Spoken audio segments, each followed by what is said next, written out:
మనం తెలుసుకున్నా తెలుసుకోకపోయినా మన ప్రమేయం లేకుండానే మన జీవితంలోని సమస్తము భయము చేత ప్రేరితమై భయము వైపుకే వెళ్తున్నదా అన్నట్లుగానే ఉన్నది.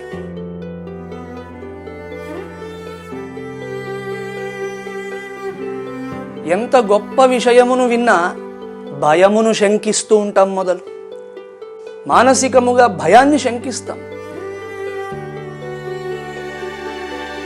మన జీవితం సమస్తము ఫియర్ ఆఫ్ పెయిన్ రిఫరెన్స్తో నడుస్తూ ఉంటుంది. దుఃఖ భయము అనే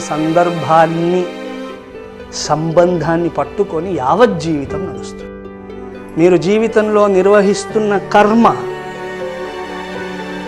ఫియర్ ఆఫ్ పెయిన్ అనే రిఫరెన్స్తో కొనసాగుతూ ఉన్నదా?